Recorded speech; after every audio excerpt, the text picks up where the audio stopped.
Okay, hello, everyone. My name is Diamond Rivera of the Live Discussions with Diamond podcast. And tonight, here, in my eyes, these are bachata legends, dance royalty. Inspirations for so many in our dance community over the past decade. You've seen them on YouTube, you've seen them traveling the world, you've seen their name everywhere. And today we have the one and only Ataca Y La Alemana. Hi. Hi. What's up, everybody? Hey, What's going on? Thanks for having man. us, Diamond. Absolutely, brother. Like I've told you privately, this for me has been a long time coming. And for me, having the opportunity to have a platform and allow you guys to be on and we can dialogue and talk and kind of reminisce. And for me, again, like I said, to celebrate the success that you two have had over the many years. For me, this is truly giving the flowers to you, even in the present day. Thank you. Well, we appreciate that, brother. We do. Absolutely, man. We're looking forward to it. We're gonna have a Absolutely. good time, everybody. Absolutely, man. And for me as well, I think it's important that besides understanding everything you've been able to do over the years in terms of traveling, performing, teaching, what have you, it's also important to recognize and appreciate the human side. Because I think so much, like we've talked, we're at these events, we're partying, going to socials, doing classes, that we don't really have these moments to talk to the people that we care about a lot. It's kind of high and buys, but now having the opportunity to talk to you both and kind of get, the story of you both from both of your mouths, and For sure. realizing that, tonight it's going to be an interesting, entertaining night because from the amazing events you guys have thrown, the socials that go sometimes at 8 a.m. Now we have That's the time right. have the time to decompress and just appreciate it all and kind of like look back and say, wow. It's been a crazy ride. So, at least before we really get things started, just to let you know as well, we will be having real live time comments coming in throughout the interview that I'll be showing as well. But also, if people have any questions, we'll definitely be giving those out. But before we really get started into things, how have you both been thus far with everything going on? Chilling. Great. It's interesting. Sometimes I have to kind of catch myself on how I respond to that question when people ask that, because the reality is I'm great. Like, I'm great. I loving life. I appreciate life a lot now, not even much more than I did before. So, like, I'm healthy, I'm happy, all that good stuff. But I say that respectfully because I know that others are, in unfortunate circumstances where they don't feel great and they're not happy and they're this. So I say that in hopes that the people here, the chat, and everyone watching and our fans, I say that to them just so that they understand where we are, but that we truly sympathize with anyone at this point that is having a hard time, and our hearts and energy is with you. Just know that we do care, we do love you guys and everyone, and we just want nothing but the best for everyone else. But with that said, we're great. At least for me, I'm great. You, Tanya? I'm great. I've been wanting. It's funny because, well, it's ironic how things work out. But for the past few years, I was like, we need time off. We need time off. And last year, I'm like, oh my gosh, I need a couple of months off. And we've been off since December, since even before quarantine. So we haven't been working since December. We did one Congress in LA in February, but other than that, but I've been enjoying it. We've been able to have George and Tanya time. Yes, boo-boo. That's really important. But also just time for ourselves and just being able to breathe, because we've been go since 2008. Yeah, you're saying 2008 and we're in 2020. Yeah. And I think especially what you both are talking about and understanding that even with you guys being dance figures in the scene, you also are a partnership, and you also are a couple, and people understanding is that you guys are able to balance, you able to adapt. But what I do love too is that you guys have been able to help other people in their relationships, especially with the new date night Hey, events that you've Yeah. been having. So I mean, I've seen those, and it's like I love that. It gives a little extra spark. It gives some advice to people, like, hey, try something new. You don't always have to go to like a restaurant. You Right. know, you can stay home, enjoy a nice date night with Ataca Y La Alemana. You know, and just I love is that I feel with the people, with your supporters, with your fans, you have a sense of comfortability, and that's something so different for many other artists that I've seen, is that you're very personable with the people that you come in contact with. And I think that's very special because, as you've seen over the years, we have artists come and go. There's an artist at every congress is a new artist, but there's very few artists that can really stay along the course. But also, I think for you guys have been able to change the dance world on its heels. I mean, heels, flats, whatever you call it. I mean, just to see, like, in totality, meaning is that in terms of our dance world, salsa world and bachata world, realizing the growth that our scene has had in the last 10, 20 years, realizing not just as you as a couple or you as part of Island Touch, just performing, but you also being organizers and promoters and also teachers and franchise directors. You've been able to take on so many roles. hats on, hats on, hats. I mean, it's crazy, but now we have the time to understand how it all started, because so many people know the journey. But for me, I think it's so important just to understand where did it all start from, and you know, that journey and how it began. Yeah, man. I guess I'll start off. Yeah. I mean, it really started with you guys. Yeah, so I guess I'll try and give you like Cliff notes. the cliff notes.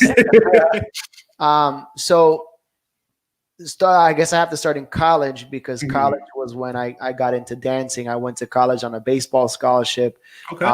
where I also got my business administration degree. And through that is where I integrated this whole dancing thing. It was by my junior year of college, Mhm. which is when I was introduced to linear salsa, mambo, salsa on one, all that other stuff. So I got interested. I went through the process, learned it, start as a student. And then it just so happened that I got involved with the owner of that dance studio in Tampa. So we became a couple. And then I started, I really got immersed into the system. So I started teaching. Yeah. And then once I started teaching, I was like, what's more? What else? And then I graduated, and then I was left with a decision of what I wanted to do, moving forward. The three options was one, which was a very, very slim option, which was the baseball career. And I say slim because I had 2 walk-on tryout invitations for 2 major league professional baseball teams, but I knew what that meant. What that meant is we already have who we want. We're just looking to see if there's a gem out there, a diamond in the rough that maybe we missed. And a diamond in the rough. I love it. So obviously I knew what I knew that at that point, being realistic with myself, that my chances were very, very slim. I had to be one in a million or 1,000 or whatever. So I just said, okay, what's next? While I was in college, I also opened up a barber shop. So I basically started my business mindset where I pretty much ran an internal barbershop in the college with the help of the college. So that allowed me to own a business while I was in college. So that was definitely an idea as well. I was like, I can go into the barbering. I can go into just owning a business. That was that. And then obviously the dance stuff. And it just so happened the dance stuff was at that moment just something I wanted to say, you know what, I could give it a shot because I'm making some money teaching, whatever. And then that route. Through the dance scene, I met El Tigre because El Tigre was also a dancer in Tampa, Florida. And then we just kind of really crossed paths through the dance scene. And then through conversations, it came up where I was just wanting to make some extra money on the side. Bottom line, Tigre was a vice president for a mortgage company and said, why don't you come in? I'll bring you in as a loan officer, et cetera, et cetera. Moving forward 6 months, I'm now in the mortgage industry with Rudy, as a vice president, mortgage industry, and the market crashes. And we're left with a decision on what to do. Everyone's starting to get laid off. And before we both could get laid off, the idea came into play where Tigre called me to his office and said, yo, we don't know how much longer we're going to be here. What do you think about starting a dance company together? You be the dance guy, I'll be the business guy, blah, blah. We'll put our heads together and we'll make it happen. I said, hands down, let's do it. And Island Touch, the name Island Touch was created in that room at that moment, with the motive of him being Dominican, me being Puerto Rican, island, Caribbean. We want to touch the world, Island Touch. So now we start the company, we're doing well. And then shortly thereafter, the demand of me having a partner started kind of coming up little by little. And then it just all kind of fell in place where, myself and Tanya decided to, give our partnership a shot, because she was looking for a partner. I was looking for a partner. It was just the perfect timing. We had same goals and same motives in the dance world. We said, let's give it a shot. And then that was it. We wanted to be a salsa couple because that's what we were predominantly doing at that point. Yeah. Tried that. That didn't go so well for us because we couldn't come up with a choreography, and at least a good one. It was, we created like a 40-second choreo that was crap. There was no way I was doing that on stage. So we were very honest with ourselves. Okay. So we ended up outsourcing our first salsa routine ever to Julissa Cruz and Benjamin Cartagena from here in Orlando. They did our Latin vintage Julissa. Latin vintage Julissa, and then obviously Salsa Synergy Ben. And while they were working on our salsa routine, we wanted to kind of like get a leg up a little bit. And we were like, well, what can we do in the meantime to showcase Ataca Y La Alemana and then Bachata? Tanya's best friend at the moment, at that time saw us dancing Bachata socially and said, yo, you guys dance Bachata really well, like sexy, something's really cool with this. So the idea was like, why don't we do a Bachata routine? Moving forward a little bit, we started searching for a song. Te Extraño was just the extreme version of Te Extraño had just come out. So it was like R&B version. Yep. So we were like, yo, this really fits our swag. Came up with Te Extraño, posted it on YouTube, and that's all she wrote. The rest is history. So that was my mini cliff notes. Did I miss anything? Definitely not cliff notes. But for you, Tanya, a question I have is because I've talked to many artists from Florida, understanding that scene back then, it was very heavy in salsa. Right. Also, my understanding of Europe came from the late Dave Melendez, who would give us videos of congresses. And we were 10, 12 years old saying, we want to go to Germany. We want to go to France. How was that experience like of being, I'm assuming, from Germany and dancing? Like, how did that journey really start for you? Well, for me, I was born in Germany. My mother is German, and she actually used to be a professional ballroom dancer. So dancing has been part of my life for forever. And I used to do ballroom when I was little, from about age 3 to 6. I did a little bit of ballet, tap, jazz, all that stuff. Then when we moved to the States, when she got married, I kind of left dance because now it was in a blended family situation, and it was just financials and whatever. So I left dance, structured dancing, and I didn't really pick it back up until I was 19. I used to be a go-go dancer at a nightclub, and I used to do hip-hop nights, and the promoter asked me to do a Latin night, and I was like, all right, I guess, whatever, I'll do it. And then I saw a couple dancing LA-style salsa, and I was like, that is amazing, because they were doing all the neck drops and everything. I'm like, I want to do that, and I was 19.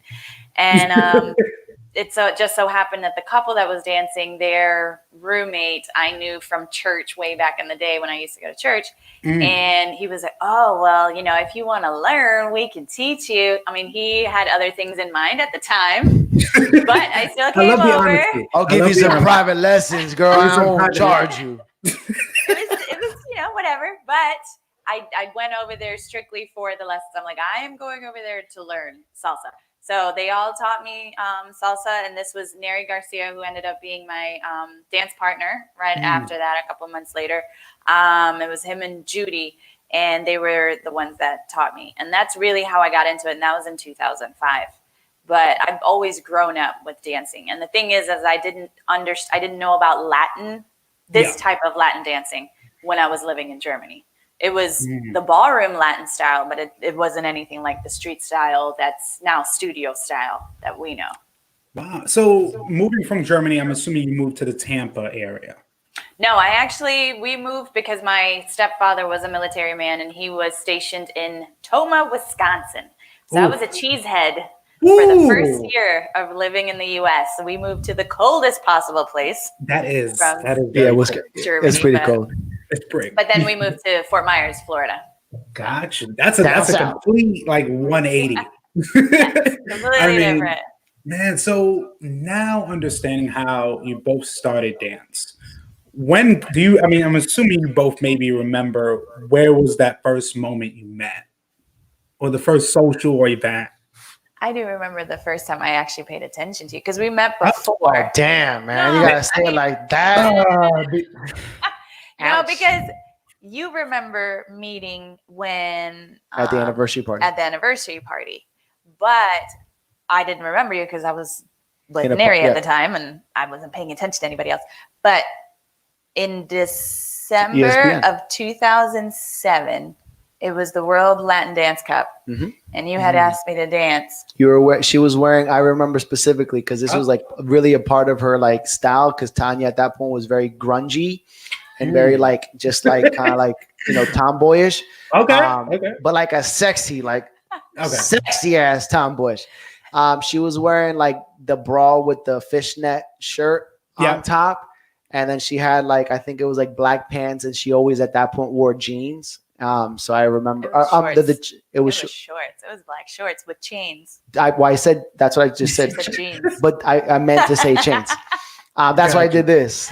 So I do remember the outfit. Yes. Yeah, you do. That's wow. You had a brown jacket on. I don't even remember what I was wearing. Yeah, you had a brown jacket, and you remember back in the day when you guys had the they looked like elf shoes. Those real small, yeah, the ones that pointed up. You wore those shoes. Uncomfortable. I remember that. Yo, that was a style, man. Everybody was wearing it. No, everybody in Florida was wearing it. I don't know about New York, bro. That's true. You're right. LA. You're right. It was an LA thing. That was a Florida LA thing. Everybody was wearing them shoes. And even earlier you were talking about Tanya. We'll definitely get into what you were talking about with the other artists because there was topics that throughout the years have been brought up. But before we get to that, understanding now your crawls have passed. You find yourself in that position of, hey, let's now work together. And now the extraño hit. And we also understand that I think it was actually really a moment in time of, like you said, the stock market had crashed. But also this was the time that YouTube started. Right. This was around that time YouTube started. Social media started picking up. We had our MySpaces, but now we had a place on YouTube that you can just put videos and they're going viral all over the world. And for me, that was my first introduction. Before everybody knew bachata from the singers, nobody was talking about dancers because most of the dancers were at home. We danced at home with our families and we didn't really have a full representation mainstream of what bachata dance looks like. For sure. And I remembered seeing, I believe it was the black and white outfit. Am I correct? It was jeans at the time. But did he have a vest? The quality of the video. Oh, the white vest? Yes. Wait, are we still talking about the Extraño or what? Because it was videos maybe from 08, 09. Was it the salsa? Was it the salsa one where I was wearing the chains, where I was wearing the Converse, white shirt? I think it was at a social. It looked like it was at a social. at your studio, Fort Myers. Oh my God! Yeah, it was. I was wearing Converses, blue jeans that kind of looked black. I had a chain on, and I had a white T-shirt. You were wearing a vest. It was we just did a salsa piece. Just a social dance. So then when you, like you said, George, you saw it that Exton, you put on YouTube, and kind of the rest was history. What was really the initial reaction of when this video started to go viral? Was it like people were clamoring just to figure who you guys were, and it was like, all right, let's just bring you places? So again, I think it's important for the public to know like our intentions, going into that night, which is when we performed. So remember, while this is all happening, we have Jalissa and Ben working on a salsa routine for us because that's, again, still our mindset. But because we needed to get ourselves out there, we needed to perform somewhere. So the only way to get into this social, which was the Salsa Heat social, was to have a show prepared, which is why we did the Bachata show, Te Extraño. But we didn't. That wasn't our focus. Our focus was actually our salsa social dance that we were going to do that night as well. So that was our way of saying, like, look, we'll come in with a bachata performance, but can we do a salsa social dance as well so that the public can see what we're made of in salsa in preparation for this salsa show that we got coming afterwards. So again, our motive and our intent was really focused on that salsa social dance. Again, the bachata was just, we liked it, we enjoyed it, and we needed to do a show to get in. We posted both videos online and really for a time only paid attention to the salsa one. So behind closed doors, the bachata one just kind of kept accruing these views that we did not notice. Because again, we weren't checking the bachata one, we were checking the salsa one. And then I think after like a few weeks, we transferred over to the bachata and we just saw this spike. Like we're like, why is the bachata one so much more viewed than the salsa one? Like, we're confused. There weren't many bachata shows. There were people doing shows. There were people in LA doing shows. You had Leslie and Jorge. You had Paso de Oro. And then you have in Europe too, there were bachata shows. But for us, we were like, bachata is bachata. It's a social dance. It's some, the DJ plays it while at a salsa social just for people to take a break. And that's normally when people went to get water, or it was a time where you got really, really close with the person that you wanted to go home with at the end of the night. That's really the way that we saw bachata. I think also too, it's important for us to give credit where credit's due because we were not the first. The bottom line is there were dancers dancing bachata socially, and there were some doing shows, bachata shows, prior to me and Tanya. So that's number one. That we know that. The thing is, we just hit the lottery in regards to the formula or the ingredients of what we produced in that one video. Again, we had no intentions. We had no going in there saying, oh, we want this video to be viral, et cetera, whatever. We just wanted to be us. We were very attracted to each other. We loved the song. We loved the routine. We were vibing to it because it was something different for us. All that transpired into the show. It was just a shocker to us that it went as big as it did at a very short time frame, which is when we started really focusing on that video and then started seeing the growth of that video so exponentially where we were like, what's happening? And that's when we really just wanted to understand what's going on. There are some bachata videos out there that have some views and I have this and I get that, but why is this one happening so fast? What is going on? And then we had to just really take into consideration, what are we doing well? Okay, well, we're being really sexy. I think we look good. We're young. We got some salsa like shines, but with bachata, that's cool. The turn patterns are new. And then we just embraced, I believe, at that point, what we believed was kind of our niche. And then shortly thereafter, we started really paying attention to the video, and then of an invitation here and there to a workshop here and there. I think what helped, like the first workshop that we went to was in Miami. Salsa. Born to Salsa. They had hired us, and they specifically hired us for bachata class, and we're like, all right, we'll go.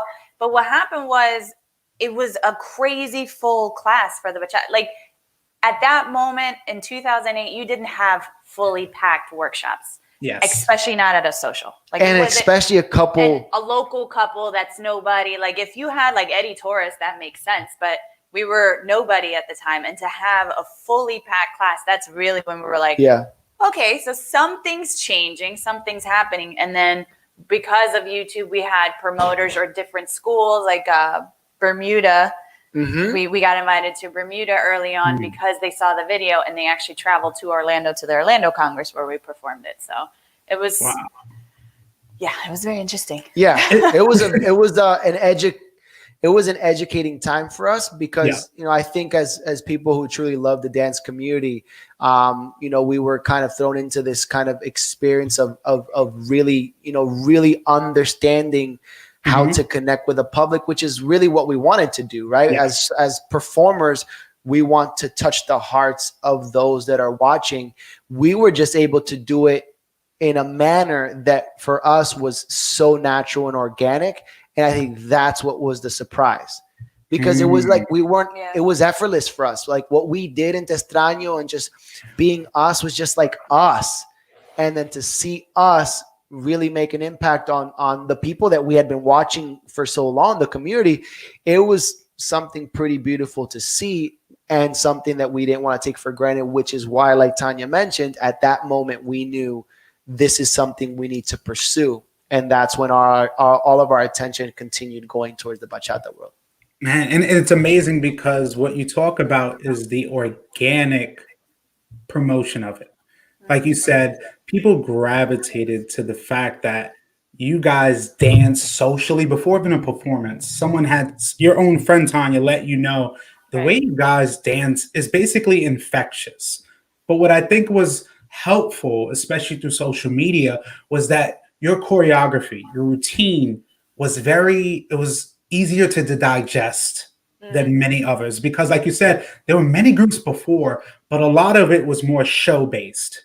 It was more flashy. We remember in a time when salsa ruled and the Colombians came and everybody now was doing tricks because it was a attention grabber. I noticed, especially on YouTube, then I saw you guys and I was like, wait, I want to learn this.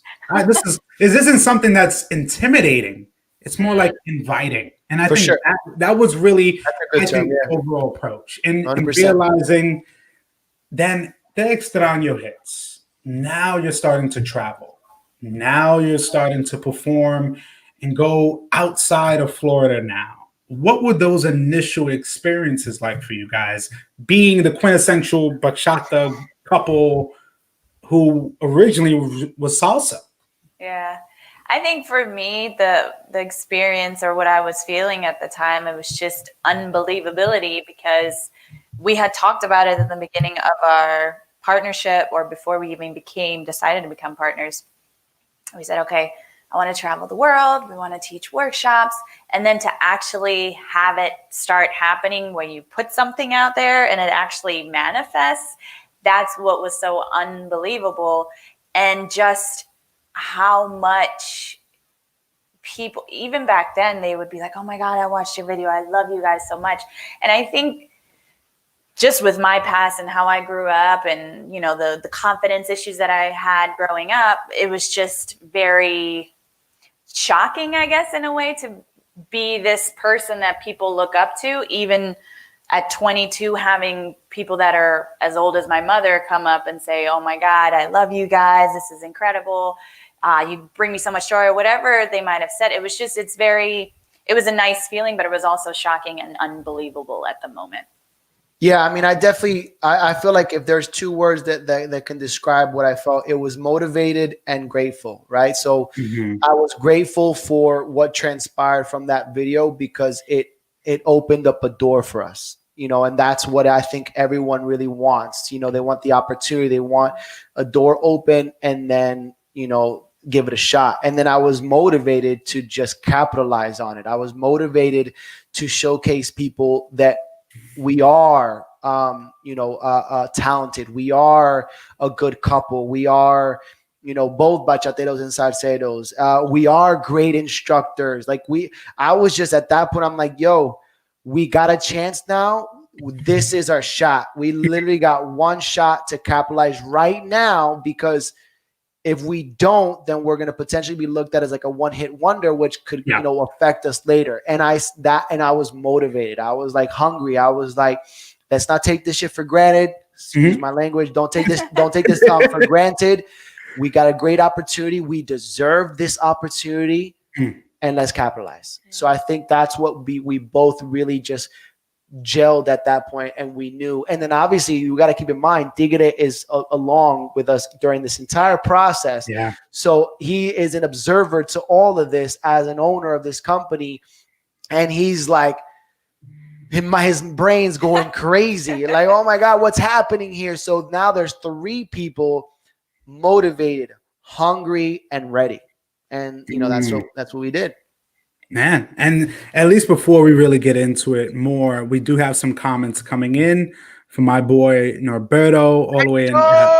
Yes, saying, I remember George at his first Congress. He was hooked from the beginning. I really was, man. I mean, I really, really was. I've loved. My mother specifically has integrated music and dance into my life since I was at a younger age. And then, again, being at my first Congress, I'm like, what is this? Like all the different cultures and ethnicities, all dancing this, Latin music, salsa, bachata. I was like, and people get paid to do this. What? And it was just, the learning, the instructors, this and that, like, and then, being able to see people you see on YouTube, like, oh, damn, I saw you on a video. So yes, Beto is 100% right. After my first Congress, I was like, I need more of this. I need it. Absolutely. Even DJ Fat Tony here, been a fan since day one. Tony, what's up? And now we definitely got a lot of comments coming in, but keep them coming, chat. My boy Rob Grisco saying, my people. Rob, what's going on? Yeah, man. Just seeing the overall love, especially from Naomi Wilson as well. Naomi, we love you too. And of course, the one and only DJ Immersive here. DJ Immersive. That's my DJ. So for those that don't know, DJ Immersive is one of our great friends, someone we support and love dearly, and truly admire his talents. We believe it and we say it. DJ Immersive in the Latin dance community is literally one of the top DJs out there. He's a baby. No offense, Immersive, but you are a baby, but you are talented, homie. And that's my boy, brother. I'm his MC. I'm just privileged to say that I'm DJ Immersive's MC. When he's DJing, I get on the mic. You know what I'm saying? But I love too is that how you talked about the partnership of Tigre, you and Tanya, and realizing that you had a person like Tigre that he said, "Hey, I'm taking the backseat role right now, and I'm allowing you to flourish and be those faces."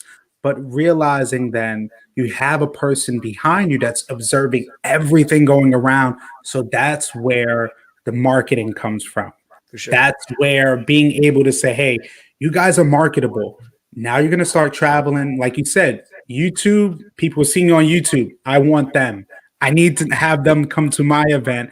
And then as you see the popularity is growing, when was the initial point that you said, hey, I want to start having teams? Because I remember you, in my opinion, your company was one of the first, if I'm not mistaken, to start doing franchises. And I'm not just saying in the city, 3 or 4 schools in that city.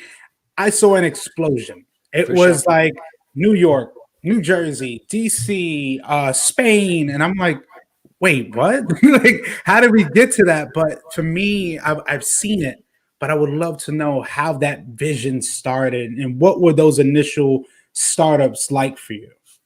Well, we were definitely the first company. Yeah, we definitely were.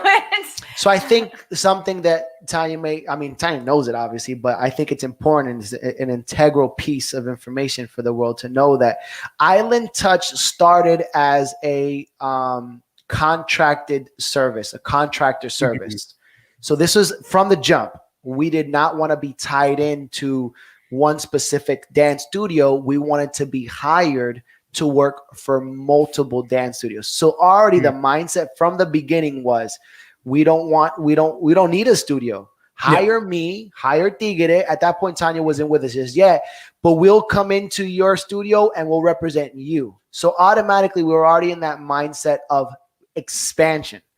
Get out there, connect with all different publics from the beginning. It just so happened that shortly thereafter, I met Tanya, and then the demand for a studio just increased. Like it was like, I want your classes. I want you. I want to touch.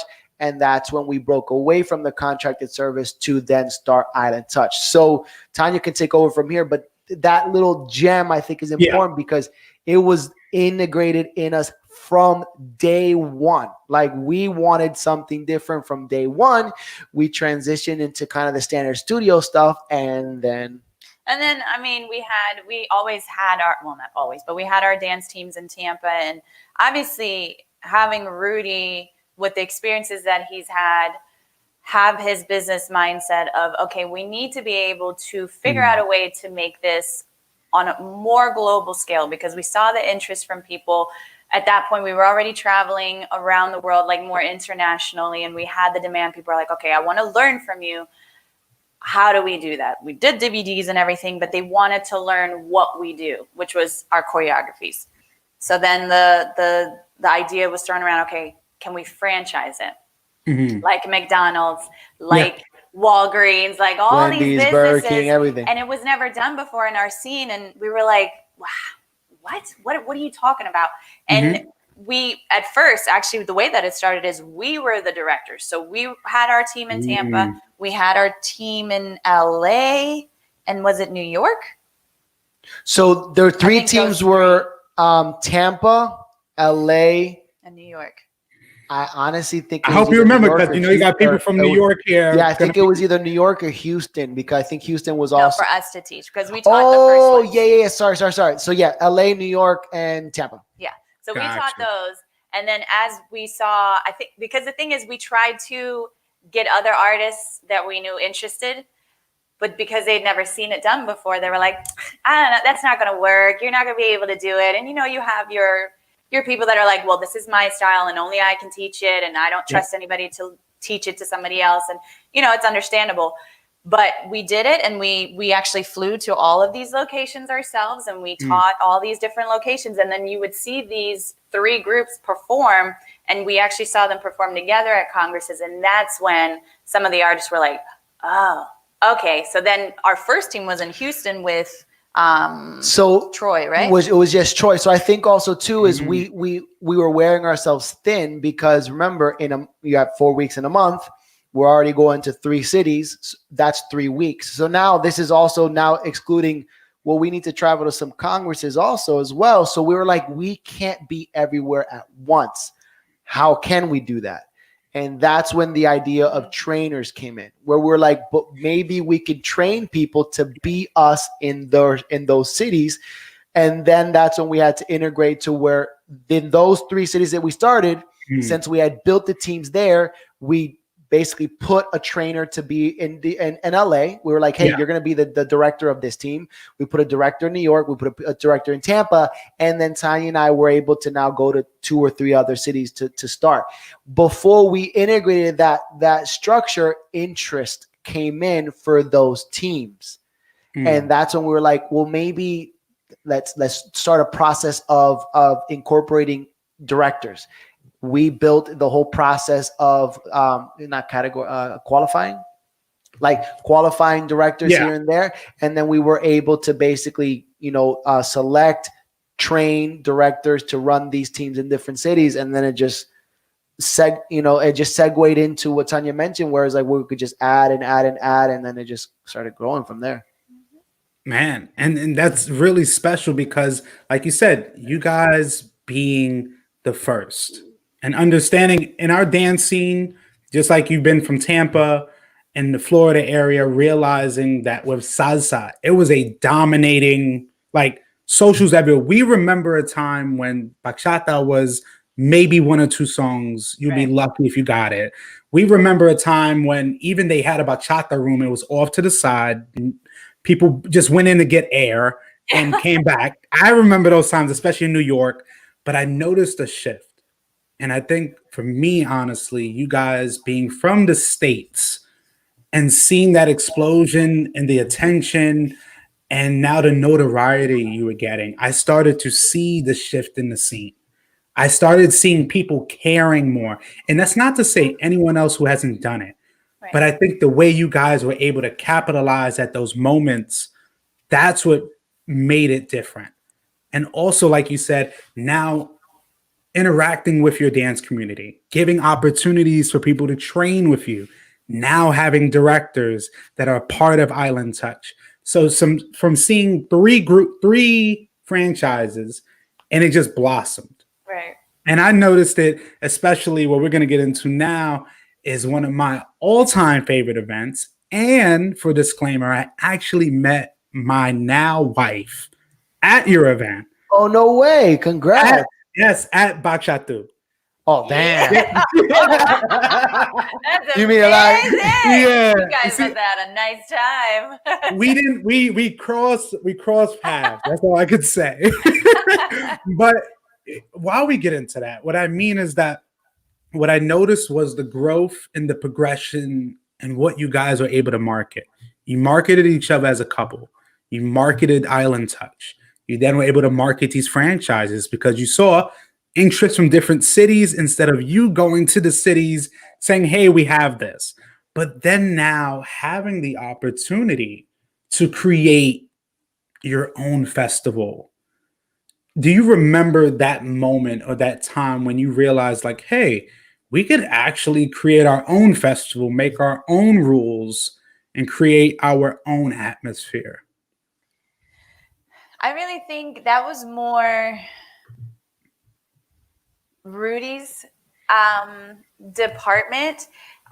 He is a huge, I mean, if you don't know, he's a huge party guy, but he's also, in the end of the day, he's still a businessman. And his main thing right from the beginning is like, look, yes, this is dance and people look at this as a hobby, but it can be lucrative for us. But we also have to be able to have our arms in different areas. It's not just like, okay, Ataca Y La Alemana, the couple. We got to have the couple. We got to have the company. We got to have the franchises. We got to have the events. There's different avenues that we have to have in order for income to come in. So, but definitely that was more Rudy's department. And I think, did we start with Bachata? No, it was Tampa. I don't remember exact. I think Tampa might have been the first one where like it was a local. We were in Tampa. We wanted to do something for the local community, et cetera, et cetera. And then Bachata. I think Bachata, even though definitely we always got to think about our future and our families and stuff like that. And that's what, to what Tanya said, 100%. Like I think we're talented enough to be able to do all these different things. Let's try it. What I loved about what Tigre, myself and Tanya were able to provide at Bachata was, and I think what really Rudy was passionate for at that moment was the culture, because he is Dominican. And what he started observing during that time, where there was a little bit of divisiveness starting to happen, and not in regards to like artists or whatever. It was just people against me and Tanya, just because at that point they were looking at someone who was gaining some fame, and then they started talking down about our style. I was like, that's not bachata, that's not bachata. And that's when that whole "that's not bachata" phrase started, right? Not that we started, but I'm saying for us, that's when we first started hearing it. To where Rudy then started going to the Dominican Republic to really find out and, in a sense, debunk what he was hearing. He was like, if people are saying this isn't bachata, let me go back where I'm from and find out. He educated himself a little bit to all the different styles. And I think it was at that point where he was like, we're going to do something in the Dominican Republic, and we're going to bring all these styles in here, and we're really just going to show people an amazing Dominican-filled, ambiance, which is why we had 16 concerts the first Bachata, which was all pretty much, giving people just traditional bachata with an essence of modern bachata, some new artists that were doing, covers and stuff like that. So I thought that it was definitely just an amazing approach for what he was trying to provide, not just for Island Touch, but for the community that we were immersed in and that we foresaw ourselves being a part of for a very, very long time. Yeah, because I mean, of course, you had other events with Chicago, with Tampa, but for me, going to Bachata 2, I think I went around 2 times, 15 and 16. For me, those are like eye-opening experiences because I saw the people I knew in Florida. I saw the people I saw at congresses in other cities, and everybody came to Bachata 2, and it really was an experience. But for me, I think it was important, and I saw the long haul, and I knew because I had talked to Rudy. Even with Rudy running around, I got a chance to just ask him, like, what was the reason why you came here? And he said the same thing for the people, because just like you said, those moments about when people are questioning what your style of bachata was, for Island Touch to take the initiative to come all the way to the Dominican Republic, allow the people in the community to be a part of it as well. That was for me very special because it's easy to have a private event with the private people in there, but to allow the people from the town over, because literally if people didn't know about Bachata, you could literally just drive in town. Yep. So to have the people feel a part of it and that atmosphere was special. Like you said, having concerts every night. What I love too was when you allowed a band of children to be on the stage and be able to perform and just seeing that collaboration. Because I think what people get misguided was when you guys came out, I never saw, and I could be honest and say, I never saw any of you say, this is what bachata is. For sure. I love that because you had your own style. And I think that's a mistake that many of our artists do, is they say, this is what it is, Right. but you don't realize if you don't learn the history, you're never going to be able to teach people. And that phrase could have easily been solved if they would have finished it for me. Thank you. This is bachata for me. This is bachata for us. Yeah. You have a choice. Mm-hmm. Do you want this bachata or do you want something else? But you're right. I think there was just some added words, some words that were missing in some of these phrases. Yeah. Not to question the intention of these people, but the lack of those words did kind of confuse people. And I think our goal was not even just so much to educate people on what is and what isn't. It's like, this is us. Yes. Bachata is amazing. Bachata music is beautiful. And the Dominican Republic is an amazing place to be at. Let's put all that together with a little bit of partying and a lot of brugada and a lot, you know what I'm saying? And we're about to have a good time. Some I Mamawanas. also want to say, because it wasn't allowing the local community to be a part of it. I think the local community was absolutely necessary to be there. Facts. How are we, an outside company, going to come into a place and not have the locals be part of it? That just sounds ridiculous to me. That's for any Congress. You know, even with Chicago, we get Chicago involved because we're in your backyard. Why wouldn't you be there? And the kids, we worked with the IASO program, Dreamers. It's also a Dreamers Foundation. And for me personally, I always had a passion about helping kids. It's women and children. And Rudy and George both knew that. But then also it was the Dominican Republic. We're like, these are kid musicians and they're amazing. We need them here and they need to be exposed. And we had them for all of the years that we were there. They're all older now. Oh my God, to see those kids. The guitarist was my favorite. I mean, Tanya was his favorite. That's not He wasn't your favorite, but he was her favorite. But I think that's one thing I just wanted to make 100%. sure we said, is that we weren't allowing the local community to be there. We needed them to be there. Absolutely. And I definitely saw that, especially going every night. And people also have to realize when you're doing an event outside of the US, anything can happen. And one thing I loved was Se Fuera Lu. And even when the lights went out, we had a party. And the thing was, Dominican people there were like, this is normal. This is regular. The show must go on. But I think, too, you gain so much more supporters in the U.S. that saw that it was an organic experience. It didn't feel commercial. Even people who were Dominican from the U.S. would go there, pick up their families and come.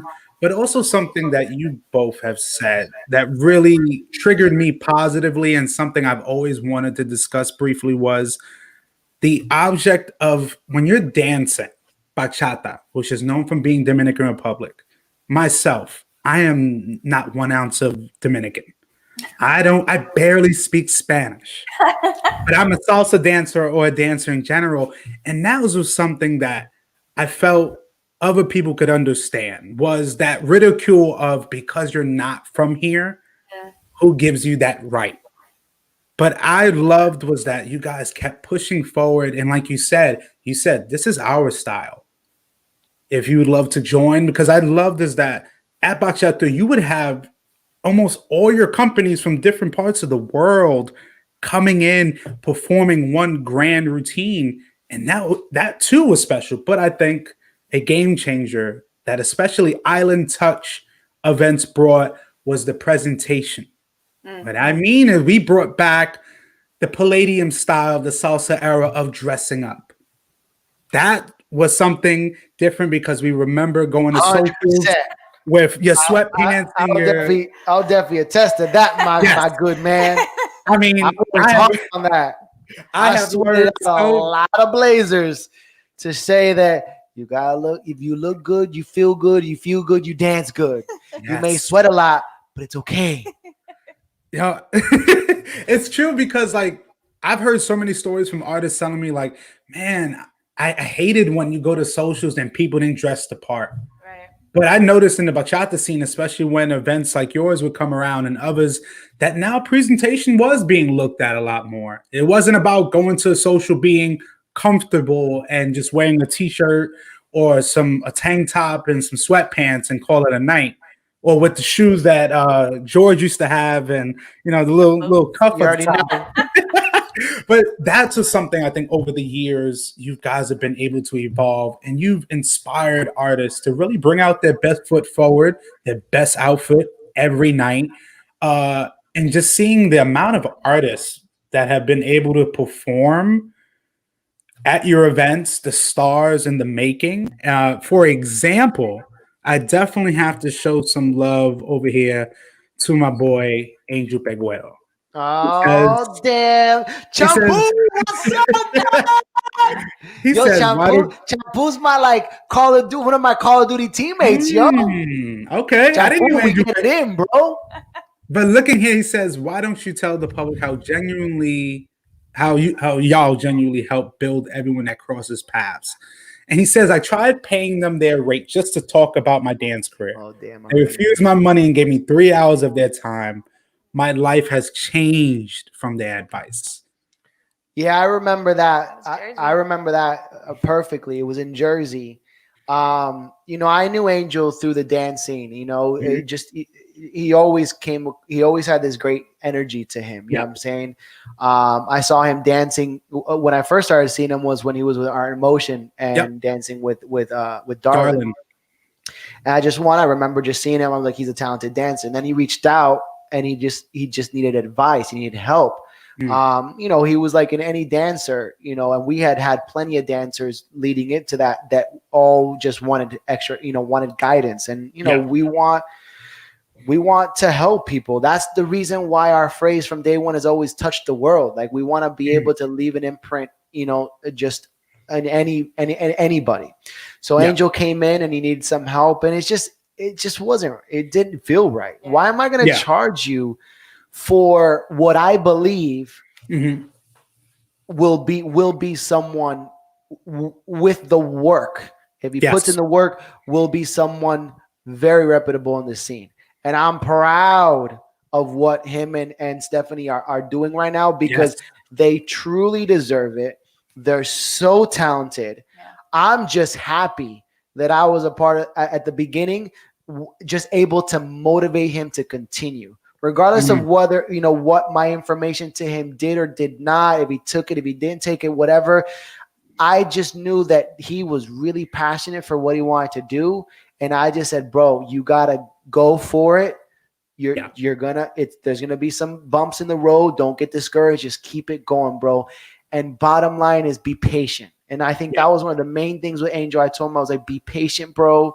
You got to take it step by step, and that was it. And then again, as I've seen Angel progress into this amazing dancer with his amazing dance partner, Stephanie, I'm just proud. I'm just super proud of them. And I'm privileged to be able to work with them now integrally, work a lot more with them virtually and stuff like that. So I'm proud of them, man. They're so talented. And I'm continuously being surprised by the level of creativity that these two have. I'm just like, yo, where'd you get that? Where you coming up with this stuff? Yo, what's going on?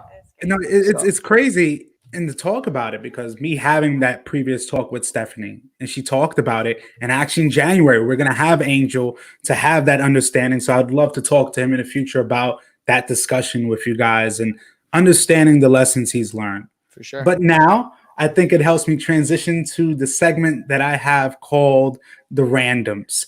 And it's a segment where it allows myself and the audience to get to know my guests a little bit better. Some questions, again, I usually write them down, but I always kind of throw in a little curveballs here and there. But all I can say is let me know when you both are ready. We're ready. Let's get it. Let's go. All right. I need to know, what is both of your favorite foods? Italian. Okay. Specifically pasta. Yeah, I'm a pasta fan. Okay, so is that meaning, Tanya, you're taking off of his plate and it's like, that's mine now? No. Yeah, I'm okay. I'm used to it. I always take off of his plate, but he can't have my dessert. Yeah, what makes her happy makes me happy. If my food makes you happy, go for it. I'll deal with it. All right, I like that answer. Next question is, you're at a Congress right now. What is one song that you could have that you could dance to? Burbujas de Amor, Juan Luis Guerra. Yeah. Okay.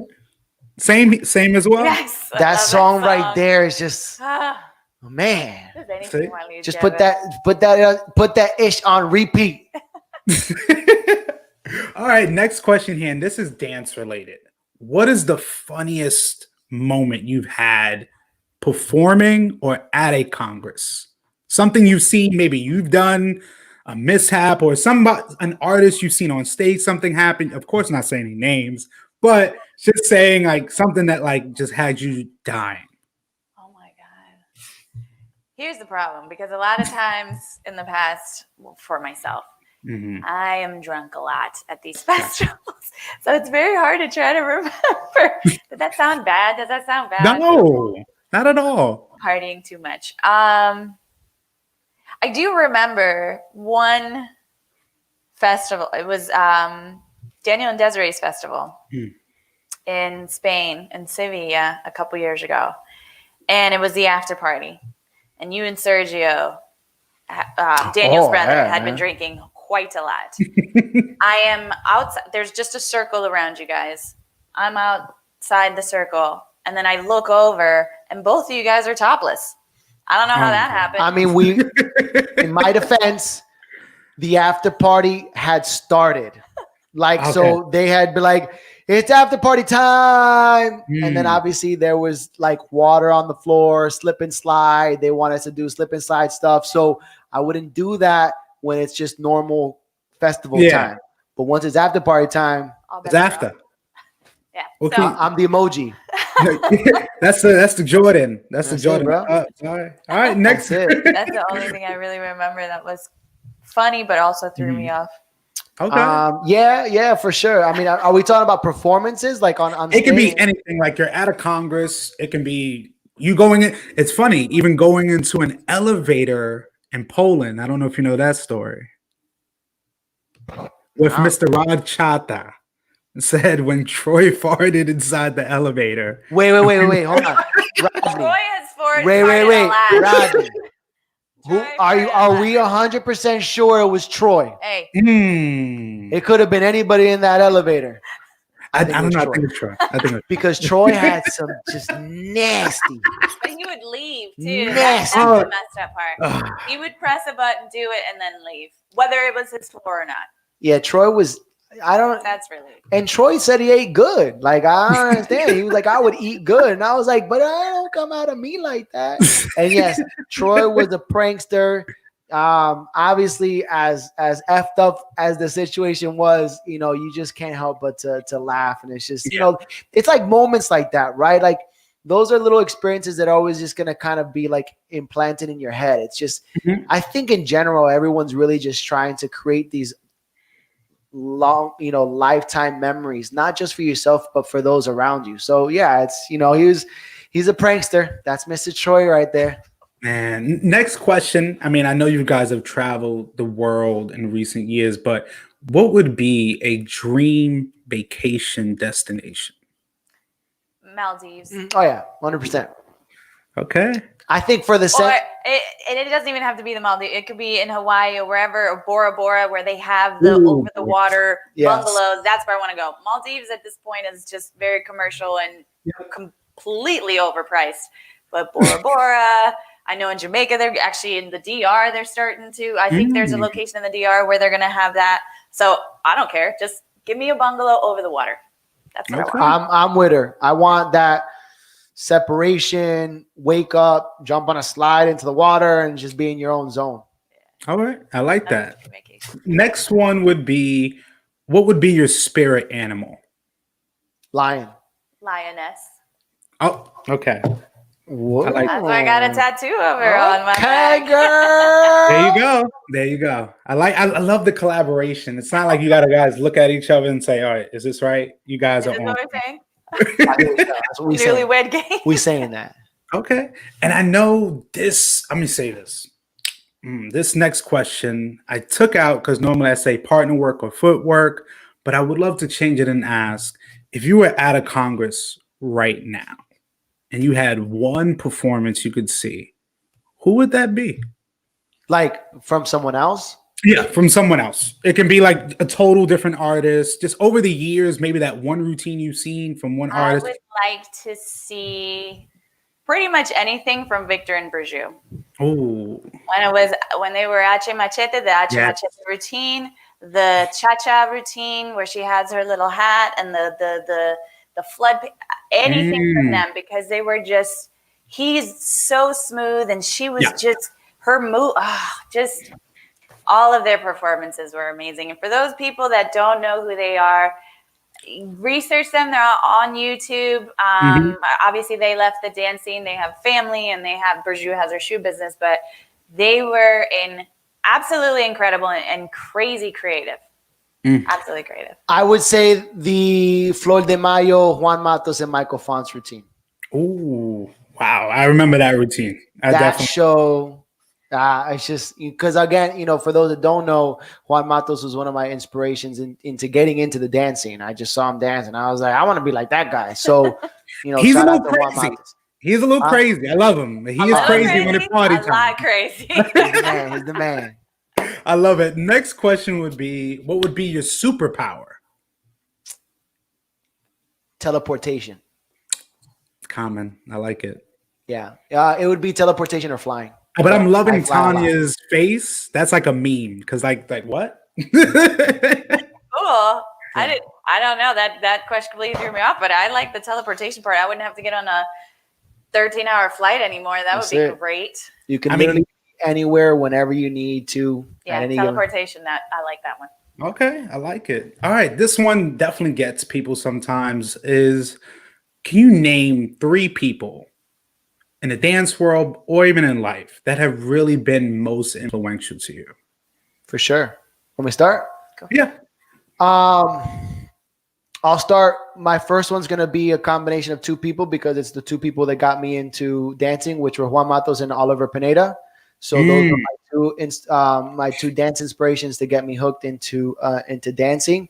I'm going to bundle the second position into 3 people, and that's my mom, my dad, and my brother, because obviously the support that they've just given me from day one in acceptance to my decisions and my life goals and directions. I wouldn't be here without them.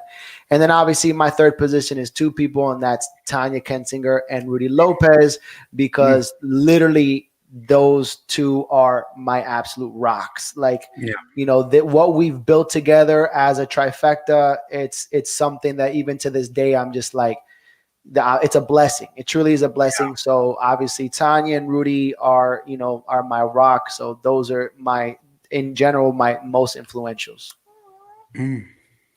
I cheated a little bit. Sorry.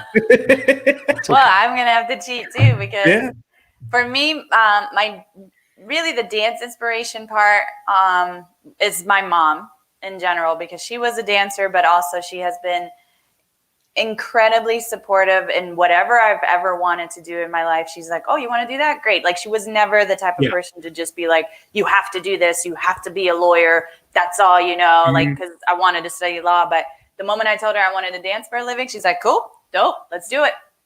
So her, from another dance perspective, Edie the salsa freak. Oh, yes. Yeah, I learned from her in the beginning. Like, I watched all her VHS tapes. We didn't do the DVDs back then. It was VHS tapes. And I used to watch her and Al Liquid Silver, and that's with how the I learned. cowboy routine and all the all the crazy creative routines. And I remember taking workshops with her, and I got a lot of pointers on how to become a better instructor, which we carry to this day. And then finally would be George and Rudy, because they have supported me through everything. And they both have played a very big part in helping me become the woman that I am today. Because without them, I might be a little bit different. And I love who I am. And obviously I put in a lot of work myself, but with their help and their constant support, I am who I am today. We love you, boo. I love you. I love it. Next question is, what is a special talent that many wouldn't know you have? Well, okay, so I can turn my tongue both ways. You mean like the cherry? Oh, I thought you were talking like the. Okay. I don't know why that just came to my brain, but that's it. I mean, I think people probably know, but I'm a pretty good baseball player. Okay. Are you talking like wiffle ball? Or you talking about you could actually like crack? He can hit. Okay. He can hit. Like single. You're hitting. I still got it. Let's just say that I can still field, I can still throw, I can still hit. I still got it. All right. And I definitely know that my dancing has helped me be able to be better at those things. So, for those that don't know, I could hang in the baseball field. You know what I'm saying? Okay. I like that. I'll tell you this. I promise you, when things get normal, if I see you at a Congress and we got some downtime, and let's get it. I'm going to throw a mitt your way and say, all right, you ready? 100%. Let's get it. I love it. And the last question, and I love asking this to my guests because the answers are just endless. If you were on an island, what are 3 things that you would have to have with you? Is there internet connection? See? Yeah, there's a give and take. Some things up. Nope, no internet connection. No internet. Let's see. Okay. I need to have a book, but I don't have a favorite book. Okay. Hope it's Harry Potter, because it has to be a long book. Number 1, if I'm in an island, what you said? How many things? 3. 3. All right. Let me pray about this. Are you allowed to take humans, or is it just items? You could take anything. Humans, objects. I'll take this guy. Okay. That was gonna be one of my. I was making it mine a little bit more like creative. Okay. I'm I like working that. on it right now.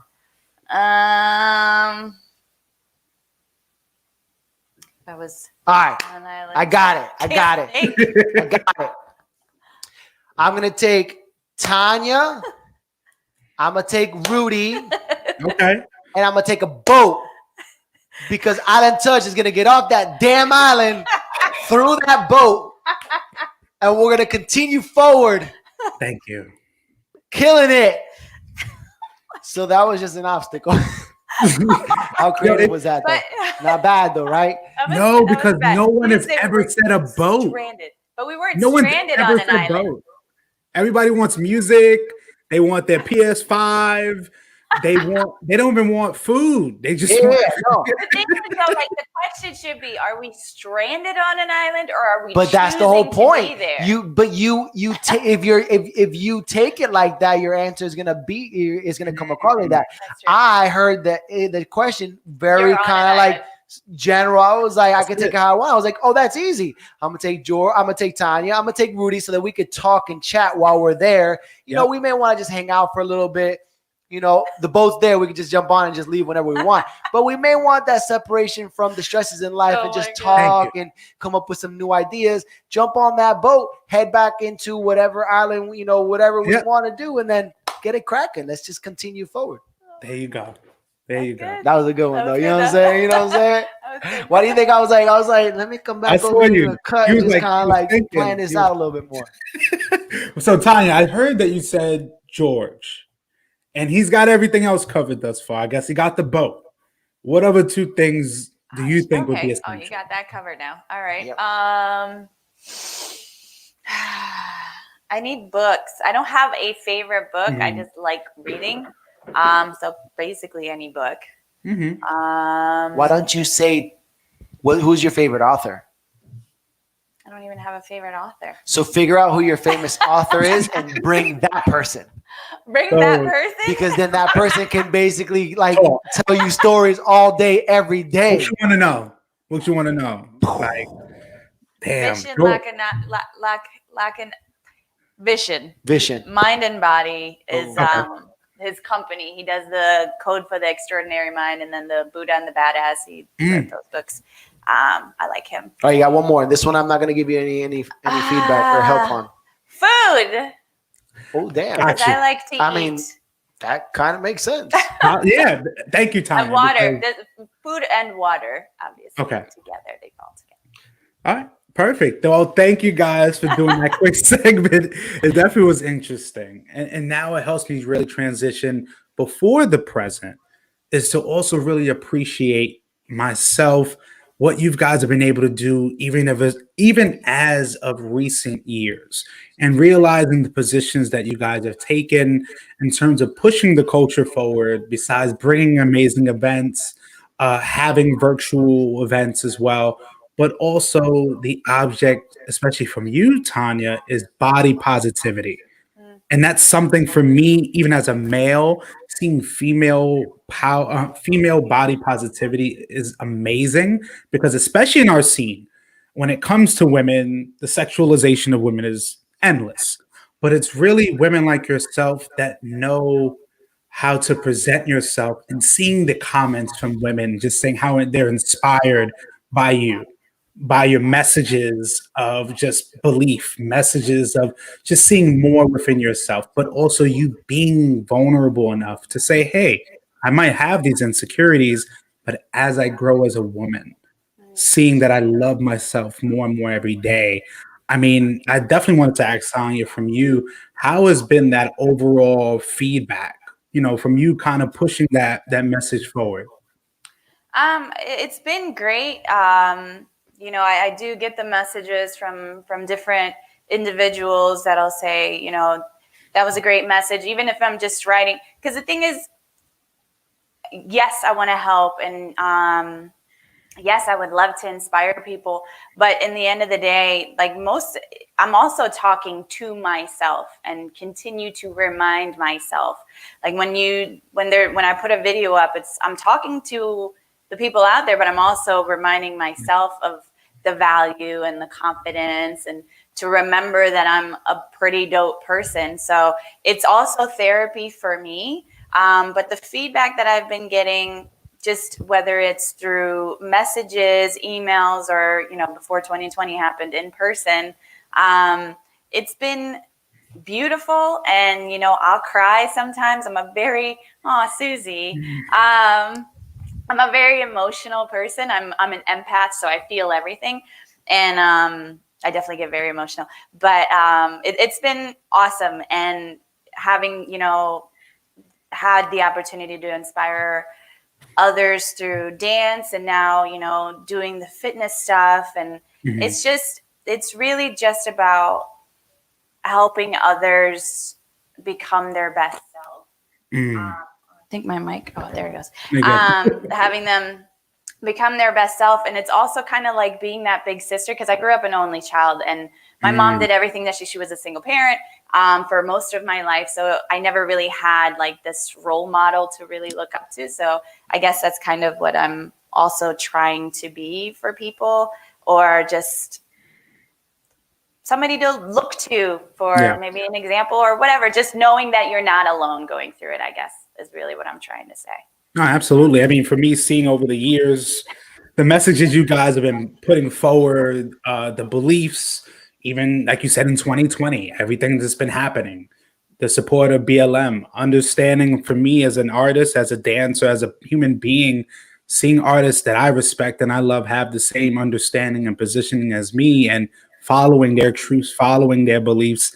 That's something, a rarity, because we understand also as artists, there's a presentation for the public to see, but also I love is the honesty and transparency that both of you have been able to give, especially even with El Tigre over the years, the messages that Island Touch has put forward. Because I think that separates, because it's easy just to perform and teach. But when you're giving messages to the public, whether they're going to receive it well or not, but giving your honest truth is something commendable, because many people, everybody has an insecurity. Everyone has a flaw. But for you both, and also the Island Touch Collective, to put yourselves out there time after time, video after video. And I do have to give some love to an inspiration to me was the media team of Winston and Michael Mapp. Winston Glass. That, and many people don't get it. For me too, seeing Island Touch, I looked at everything. I looked at who were dancing. I looked at who was marketing. But I looked at where are these visuals coming from. So I also have to give love to them, because they put some of the most amazing visuals. They're incredibly talented. It was very heartwarming. It didn't look as commercial. It felt inviting. So for me, definitely giving love to those guys. But now hitting the present day and 2020, everything is just everything is kind of changed in a 180. Like you said, you guys, I think since December haven't really traveled out as much. But for me, seeing that both of you, but Island Touch as a whole has been able to still keep it going strong, from your collaborations with Grupo Extra, from, George, your collaboration with Fuego Shoes, for you, Tanya, working with Sebastian out there. See, for me, I'm following everything, and I'm like, wow. See that? Yeah, and it's like, and funny thing is, I've talked to Sebastian for years, and he told me when he was going to do this stuff. So realizing 3-4 years later, the transformation and people like yourself, that so many women, I can't tell you enough, even you, George, as well, the men and the women that I'm around at these congresses, that even when they see you guys sitting down watching shows, they're just enamored with you. But I love is that then when I'm saying, have you ever spoken to them, they can actually say like, yeah, I've been able to say hello to them and talk to them, because I think that's a big difference. When you're able to be approachable rather than be distant, yeah, that gives a better understanding. And, so during this present time and with COVID happening, how was the adaptation to kind of the virtual? Was it kind of a easy transition since you were already always on social media, or was it kind of a process? I mean, it's definitely a different energy, but I feel like because we've been on social media for so long, I guess it kind of made it a little bit easier. But it still was a learning curve for us now teaching virtually, because we do feed off of the energy. So to now try to create the energy with just us in the room, but just having people, it's different, but we still try as instructors to still provide the same type of energy as if we were in the room together. It took a little bit in the beginning, and I think we kind of have figured it out, or we're in a good space now with the virtual teaching. But obviously, like everybody, we would much rather do it in person. Yeah, I mean, it was, I would say, like everyone had their initial challenges. And I think what really helped us out was the already established integration to the virtual world that we had prior to COVID, which is something that we've been pushing and implementing since day one. Merchandise, DVDs, online classes. We've had online classes for a long time now. We all have different side projects that we've been doing that we were able to focus on a little bit more during this time. So, I think in general, I think the biggest downfall of this was the disconnect to our public and to our fans and to our, those dancers that were really yearning and looking forward to seeing us and learning from us and from us as well, being able to kind of absorb that energy that we were just so used to getting on a regular basis. That was the biggest hurt of all of this, is being able to knowing that you weren't going to be able to see these people, your fans, in these congresses. Obviously, which is one of the reasons why we wanted to always figure out a way to stay connected to them virtually, even though it wasn't the same, but every little bit counts. So I think that was the biggest hit for us. But I think overall in general, I think we were safe. We were covered. Definitely a lot of creativity and new implementations we had to provide, more content, more content than normal, than usual, but nothing we were scared of, nothing that we were, that we were opposed to. It was just something like, hey, this is just the now, it's just something that we got to do now. And it's okay. It's something new for us to learn. Obviously, Rudy, the media stuff, this is all stuff that we've all been able to have to learn as well. So we're learning all new habits and learning new skills. So, I think we're all going to come out of this stronger for sure. So I look at that just from a positive, that we're all really forced to learn new things so that when we go back to not normal, but our new normal, we're going to be just that much more, that much stronger. That's and great. Prepared. Absolutely. I mean, again, you guys, I feel like you said, have been prepared already pre-COVID with the virtual, because we see a lot of the artists that we know, either they're continuing or they're kind of falling by the wayside, in a sense of they're not catching up with the virtual alternative. And for me, having this platform, having the opportunity to bring guests like you and many of us to share their stories, because a lot of times the artists we love, we only know them when we see at a Congress.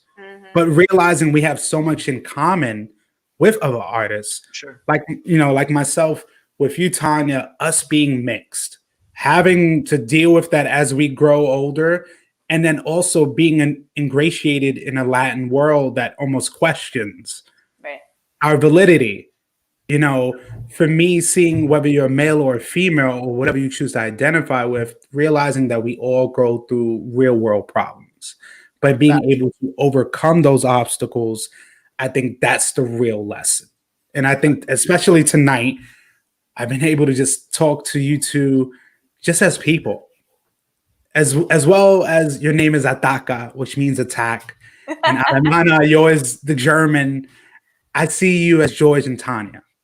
And I think absolutely, as well as many other people, now I feel have a better understanding and a much more appreciation for who you are, not just as dancers, but also as human beings. Sure. And that's the main reason I love having guests like you on, because to see the laughter, to see the emotion, to see the comments that come in, and just that sense of warmth and like, wow, my efforts are appreciated. Because, they just see you on stage and you hear the screams. But, having these quiet moments, just some downtime is special. And I'm for sure. We enjoy these times also. Absolutely. And at least too, before we do go, being able to talk to you both, learning just kind of the journey from the beginnings, understanding how Island Touch started, your experiences, even the franchises and more. I feel like we've learned so much more about you. And I always feel like this is a part one to hopefully more interviews. Sure. Because as we have a sense of normalcy in the future, events will slowly come back. But at least I feel when you guys do go to an event, people can see this and say, wow, I learned this about you. Oh, this is great. Yeah, and stuff like that, it definitely helps. Just bringing connection together, bringing a community together. But at least before we do go, I would love to know if you guys had any last words for myself or for the audience as well.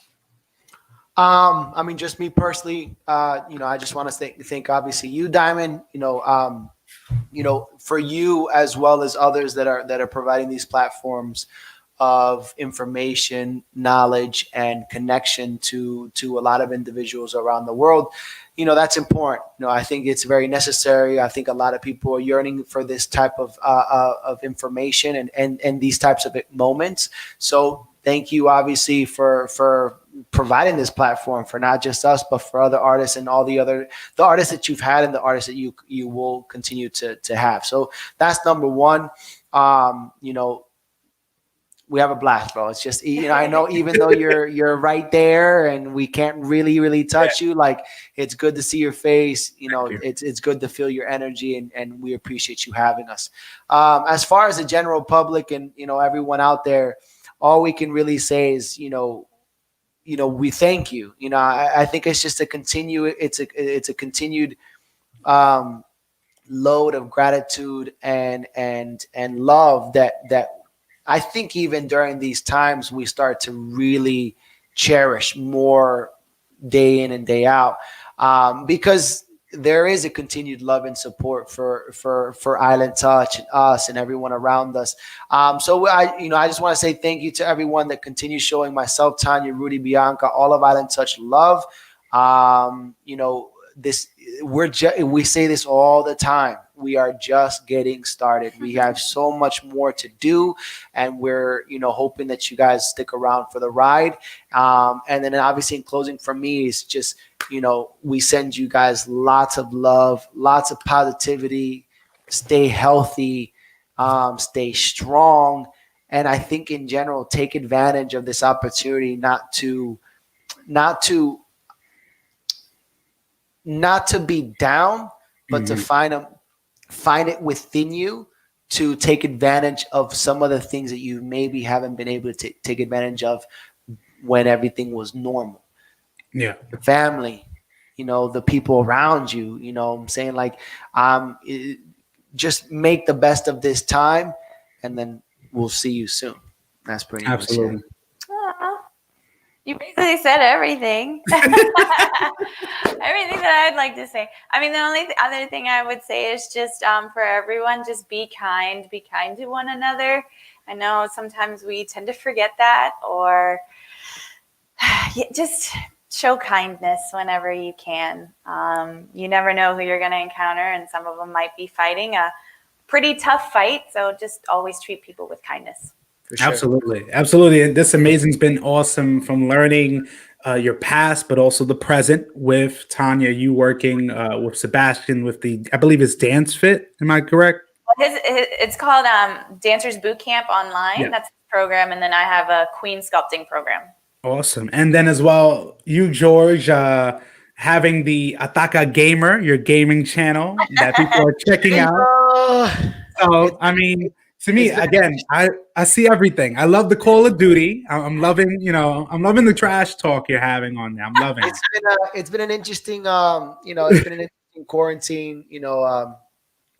For me, it's always, I just want to delve into everything possible that I can. I just want to do anything I can. And with the gaming stuff, it was just my way of integrating something that I enjoyed. One, something that I was able to connect with my friends with, because I get to really hang out with a lot of my dancer friends who play Call of Duty, and get to really forget the pressures of maybe not going out to clubs on a regular, or being out in bars, stuff that I enjoyed doing before, but now I don't really focus on those things because I get distracted with hanging out with my friends online. I think, but more importantly, I get to really integrate what I love, which is dance, which is why I created the whole Ataca Gamer, which was to be able to provide a Latin dance and gaming stream. So it's fun. I stay, distracted and positive and connected with my friends. And then obviously Fuego, being able to collaborate with them on the side, still being active in the dance scene, still creating for the dance scene, even though I'm not with them personally, but still being able to provide, what I consider an amazing dance sneaker. AKA right here. Boom! Come on, son. Look at that. Support. This is real support. When you can talk about it and be about it, I mean, come on. That's my man's right there, son. Come on, bro. Absolutely, man. And again, I thank you guys so much for coming on, because I feel like you've inspired me and so many others. And I definitely can't wait to have you on in the future. already we are getting booked. Just to let you know, in January we already have Bianca coming on. So, Okay, so we're getting almost the whole Island Touch collective, but I'm trying to get the filmers as well, Michael and Winston. Yes, please. That's do for that. me is important sure. because we need to tell the story of the whole group. So for me, that's important. Hopefully, we can get all of that in the future. But guys, thank you so much again. Thank I you know for you're very having us. busy, and definitely can't wait till next time. Again, stay safe and keep on pushing. Thank you, Appreciate you, Diamond. bro. You too. All right, Thank you guys. guys so much. We Have a love you good guys. night. Big virtual hug for you. A big virtual high five your way. Everyone that stuck around, we love you guys, man. Merry Christmas and Happy New Year. Thank you. Merry Christmas. Happy New Year to all. Bye, guys. Bye.